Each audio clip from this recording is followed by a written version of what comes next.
Hi, welcome to valuationpodcast.com, a podcast and video series about all things related to business and valuation. My name is Melissa Gragg, and I provide online valuation services for mediation and litigation based in St. Louis, Missouri. Today, we are discussing common questions to ask a business broker when selling a business with Jennifer Smith, a business broker in Cape Girardeau, Missouri with Murphy Business Sales. Welcome, Jennifer. Let's say that the business is a smaller business. What just kind of conceptually, what is the cost structure of working with a business broker or an investment banker in order to sell your company? Because there are costs involved, and sometimes those are absorbed by the seller. Yeah, most of the time the seller is going to pay for the fees, and most of the time it's going to come out of their proceeds. So if you encounter an investment banker or a business broker who wants a monthly retainer for not selling your business, your interests are not aligned, right? You want that success fee on the back end. Typically, you're going to see business brokers in the smaller companies, in those Main Street businesses that are in that under 3 to 5 million in enterprise value. You'll also see some business brokers like us that go up to about 50 million, right? Which is considered lower middle market. You're not going to find any investment bankers in the Main Street sector. Those investment bankers are in the much larger deals. They're going to be in that 20, probably 25 million and up range is where you're going to find an investment banker.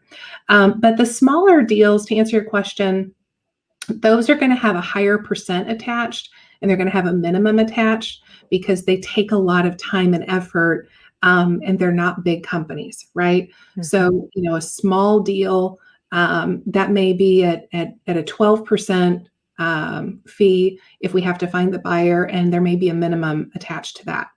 Whereas a larger deal may be 1.5% or 2% with no minimums, right? Mm-hmm.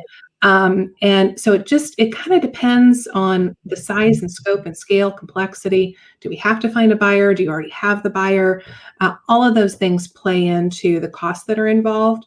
So I like to tell folks, there's a very reasonable cost for the business valuation. After the business valuation is complete, then we're going to be able to tell you exactly what your costs are going to be, because we're going to know the business at that point, and we know what's going to be involved in selling it. So at that point, we can do a really good job of pricing the structure. And one other thing that I think is important for people to understand is there's a concept, which I actually learned from you, about being either a dual broker or working with the buyer and seller. How does that work, and what does that look like? Yeah, so anybody that's familiar with real estate has heard of a dual broker, and those are scary concepts, right? Because in dual brokerage, you represent the buyer and the seller, and you're thinking, well, how could your fiduciary obligation or your allegiance be to two different sides, right? And the answer is, I don't have the first clue how you do that. Right. So dual brokerage is a scary concept. It happens in real estate, but not so much in business brokerage. What you want in business brokerage is a transaction broker. A transaction broker in real estate and in business brokerage represents the deal itself. They don't represent the buy side or the sell side, even though the sell side usually pays the fee.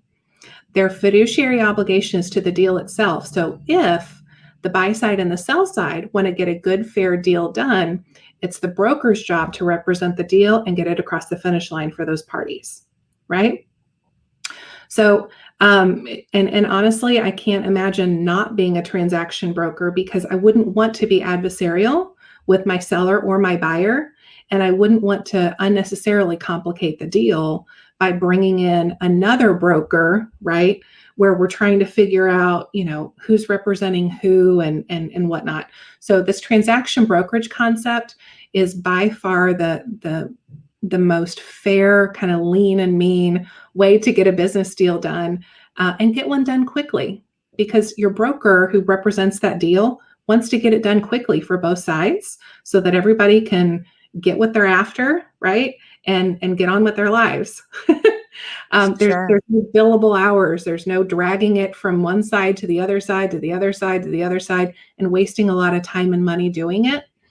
The other thing I would say is, you're not writing anybody a blank check. If the business doesn't sell, you don't owe anybody anything. Mhm. And that's a pretty nice concept for a lot of sellers. It de-risks the transaction for them. Now, for to be a transactional broker, is that going to be in all deals, or is that only if a potential buyer comes and maybe needs some additional assistance? Because a lot of times small businesses are bought by other owner operators.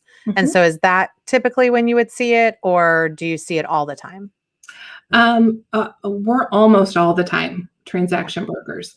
The only way that we would not act in that capacity is in probably a lower middle market deal where we get brought in um, by the buy side because there's already a sell side broker and they feel that they need adequate representation, or if they want us to handle their due diligence or something like that. Okay. I would say 9 times out of 10, transaction broker status is the way you want to go.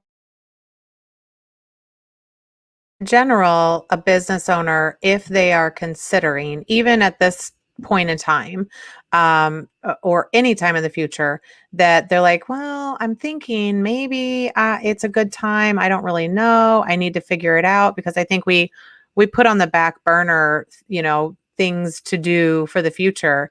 But what you're basically saying is that the first step is a small fee to get a valuation to set the price, and then you talk about what the other fees would look like, the timing, how long it's going to take, what are the additional costs. And at that point, that seller can say, well, maybe I'm ready now, Mhm. or maybe I now know what I need to do and I could be ready later.